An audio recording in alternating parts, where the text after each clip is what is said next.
Hello, আসসালামু আলাইকুম। এখন আমি আপনাদেরকে দেখাবো কিভাবে TP-Link রাউটারটি সেট আপ করতে হয়।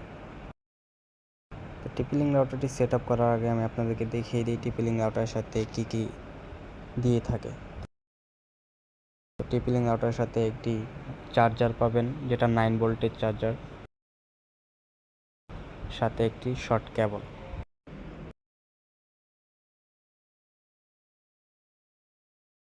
তো রাউটারের সাথে এই তিনটা জিনিসই দেওয়া হয়।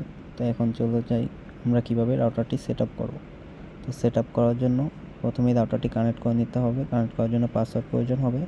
তো পাসওয়ার্ডটি আমরা পেয়ে যাব রাউটারের পিছনে, 8 ডিজিটের একটি পাসওয়ার্ড। সেই পাসওয়ার্ডটি দিয়ে আমরা রাউটারটাকে কানেক্ট করে নেব। তো কানেক্ট করার পরে আমাদের রাউটারটি সেট আপ করার জন্য যে কোনো একটি ব্রাউজার লাগবে। তো আমি এখন চলে যাচ্ছি গুগল ক্রোম ব্রাউজারে। ব্রাউজারে গিয়ে প্রথমেই সার্চ দেবেন 192.168.0.1 সার্চ দিবেন। সার্চ দেওয়ার পরে আপনাদের রাউটারে প্রবেশ করার পরে আপনি এখানে একটি পাসওয়ার্ড ক্রিয়েট করতে বলা হবে।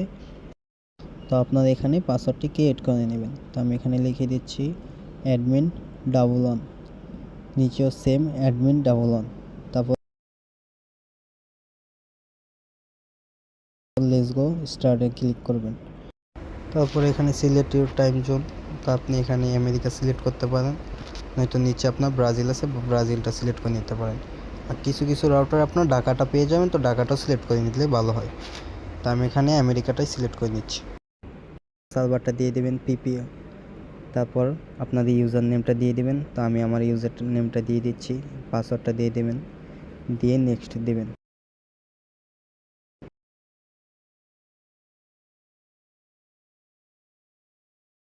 নেক্সট দেওয়ার পরে এখানে নেটওয়ার্ক নেম চাবে। তো আমি এখানে নেটওয়ার্ক নেম দিয়ে দিচ্ছি নাদিম, নিচে পাসওয়ার্ড সর্বনিম্ন 8 সংখ্যার দিতে হবে।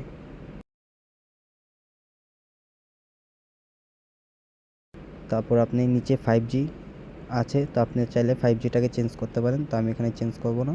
তারপর দিয়ে দিবেন, তারপর এখানে স্কিপ দিয়ে দিবেন, তারপর নেক্সট দিয়ে কনফার্ম হয়ে যাবে। আপনাদের রাউটার কনফিগার এখানে শেষ হয়ে যাবে। তো রাউটার কনফিগার এখানে কমপ্লিট। তারপর আপনারা এখান থেকে রাউটারটাকে কানেক্ট করে নেবেন। তো কানেক্ট করার জন্য আপনারা এখানে আপনি যে পাসওয়ার্ডটি দিয়েছেন সেই পাসওয়ার্ডটি দিয়ে কানেক্ট করে নেবেন। তারপর আপনাদের লাইনটা আসছে কি না সেটা চেক করার জন্য আপনারা প্রথমে ইউটিউবে চলে যেতে পারেন, যে কোনো একটি সাইটে চলে গিয়ে লাইনটা চেক করে নেবেন। তো আমি এখানে ইউটিউবে চেক করতেছি। এখানে আপনি স্পিড চেক করতে পারেন। তো আপনি স্পিড চেক করার জন্য ovs.net ঢুকতে পারেন। তো ঢুকে এখানে আপনি ডাউনলোড আপলোড স্পিডটি চেক করতে পারেন। তো আমি এখানে আমার স্পিডটি স্টার্ট দিয়ে দিচ্ছি।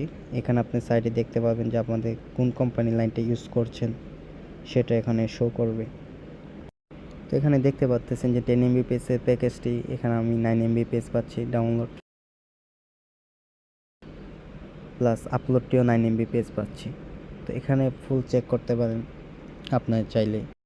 ডাউনলোড আপলোড স্পিড চেক করার জন্য এটা একটি বেস্ট সাইট আমি মনে করি। এখানে কোনো প্রকার ভুল দেখায় না। তো আপনারা এই সাইট থেকেই সবসময় চেক করতে পারেন চাইলে। ভিডিওটি ভালো লাগলে লাইক, কমেন্ট, শেয়ার, সাবস্ক্রাইব করে আমাদের পাশে থাকবেন। ধন্যবাদ।